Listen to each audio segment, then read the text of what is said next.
Assalamualaikum warahmatullahi wabarakatuh. Waalaikumsalam warahmatullahi wabarakatuh. Bismillahirrahmanirrahim. Alhamdulillahilladzi atana biwahidiyati bifadli rabbina bijudika fadli syafi'il umami ya rabbana salli alaihi sallimi waftah lana fathan aliman rabbana bisur'ati waghfir lana warhamna amma ba'du. Bab 6. Hal mujahadah. Kesimpulan dari ajaran wahidiyah yang pokok seperti sudah kita bahas di muka, yaitu segala tindakan, perbuatan, atau amal apa saja, baik yang berhubungan langsung dengan Allah wa Rasulihi sallallahu alaihi wasallam ataupun yang berhubungan dengan masyarakat, bahkan dengan segala makhluk pada umumnya, asal bukan perbuatan terlarang, bukan perbuatan yang merugikan, supaya selalu dijiwai lillah billah, lirasul birasul, lilhos bilhos.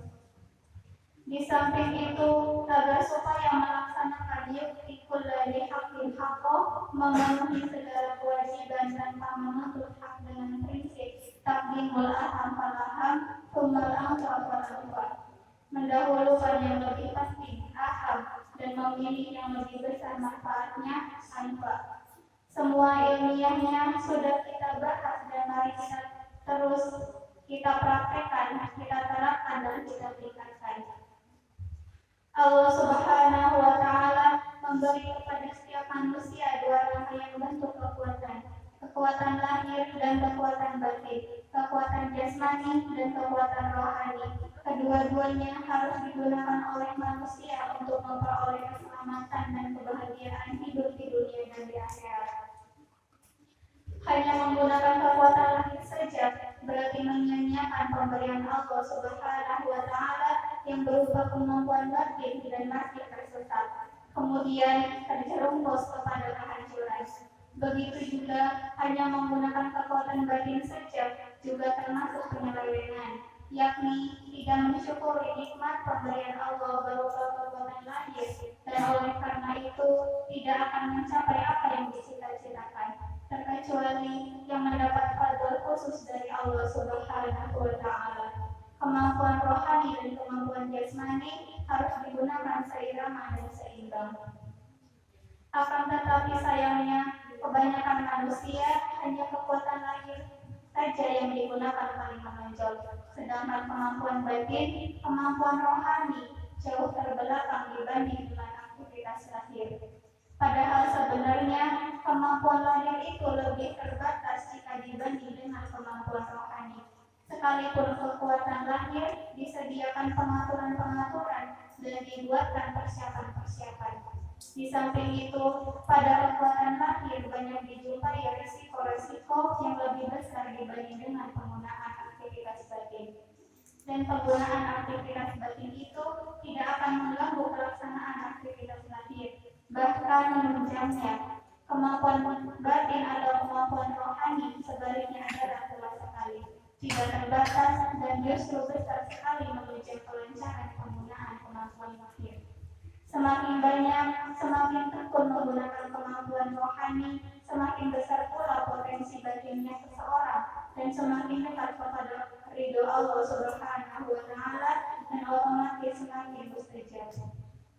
Kemampuan batin yang dimaksud di sini ialah kemampuan berdoa atau bermunajat kepada Allah Subhanahu wa Ta'ala, memohon petunjuk dan pertolongannya. Sabda Rasulullah sallallahu alaihi wasallam, "Doa usilahul mu'min." Berdoa adalah senjatanya orang-orang beriman. Hadis riwayat Abu Nuaim dari Hakim dari Ali karamallahu wajhah. Doa ruhul ibadah. Berdoa adalah merupakan otaknya ibadah. Riwayat Tirmidzi dari Anas bin Malik. Berarti di dalam menjalankan ibadah apa saja, ibadah harus mengandung nilai-nilai doa. Dengan berdoa dapat dicetuskan masa tazallul atau merendahkan diri ta'zim, rasa mengagumkan dan kagum kepada Allah. Di dalam mujahadah wahidiyah diberi tuntunan tentang tata cara adab-adab lahir dan batin, terutama dalam hubungan kepada Allah wa Rasulihi sallallahu alaihi wasallam. Antara lain yaitu 1. Harus betul-betul menjiwai lillah li rasul bi rasul bil khos. 2.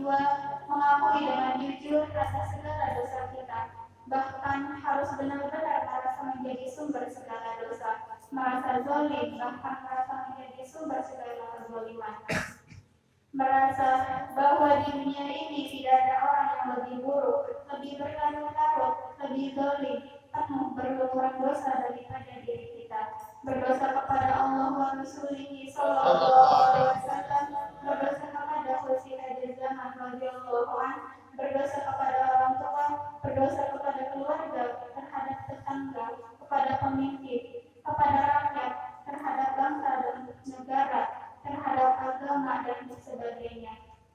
Berdosa terhadap umat masyarakat, bahkan terhadap sesama makhluk pada umumnya. Pokoknya menjadi sumber segala dosa. 3. Tazallum atau merasa rendah diri serendah-rendahnya. Tazallum merasa zalim sezalim-zalimnya, dan iftikor rasa sangat betul sekali terhadap maghfirah atau ampunan Allah Subhanahu wa taala, sangat butuh terhadap jangkauan syafaat aliyah dari Rasulullah sallallahu alaihi wasallam. 4. Di samping berdoa untuk diri sendiri dan keluarga tentunya, supaya juga memohonkan bagi orang lain, bagi umat dan masyarakat, bagi negara, bagi bangsa dan negara, bahkan bagi makhluk semuanya, baik yang masih hidup maupun yang sudah meninggal dunia. Itu semua harus kita terapkan di dalam hati, terutama ketika mujahadah, bahkan sekalipun di luar mujahadah, supaya hati kita dilimpahi perasaan seperti itu, sehingga kita selalu berhati-hati di dalam segala langkah, perbuatan, amal-amal ibadah, dan senantiasa berharap mendapat taufik dan inayah Allah Subhanahu wa taala. Insya Allah, dengan pola hidup batin seperti itu, tidak akan tersesat jalan dan tidak akan merasakan kesulitan yang berarti di dalam hidupnya. Ba'dul awliya mengatakan, la yakunu fadlu illa lil qulubil mufassiratil muta'awwil wa lil nafahatil ilahiyyah. Fadl Allah Subhanahu wa taala, maghfirah, taufik, hidayah, inayah, rahmat dan sebagainya tidak akan diberikan kecuali kepada hati yang bersungguh-sungguh nelongso, meratap, merasa penuh dosa, yang sangat mengharap membutuhkan pertolongan ilahiyah. Jadi, kalau menghendaki memperoleh pertolongan dari Allah Subhanahu wa taala, di antara syaratnya harus sungguh-sungguh nelongso atau merana dan meratapi serta mengakui penuh berlumuran dosa. Butuh sekali kepada ampunan dan pertolongan Allah. Hatinya harus betul-betul konsentrasi sadar kepada Allah. 5. Berkeyakinan bahwa doa permohonan kita diijabahi. Bersabda Rasulullah sallallahu alaihi wasallam, "Idza da'atum fa'yaqinu bil ijabah." Jika kamu sekalian berdoa, maka yakinlah bahwa doamu itu diijabahi atau dikabulkan. Riwayat ini dari Abu Hurairah.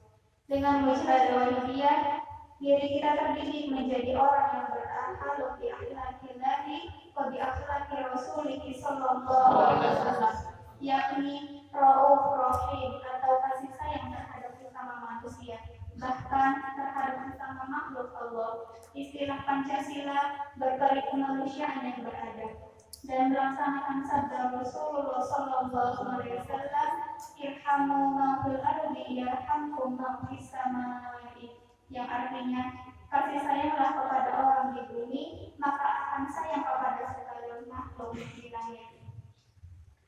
Riwayat Ahmad dan Abu Dawud dan Tirmidzi dari Abu Amr. Dengan mujahadah wahidiyah, kita dididik menjadi anggota masyarakat yang aktif, ikut serta memperhatikan dan bertanggung jawab atas baik buruknya masyarakat.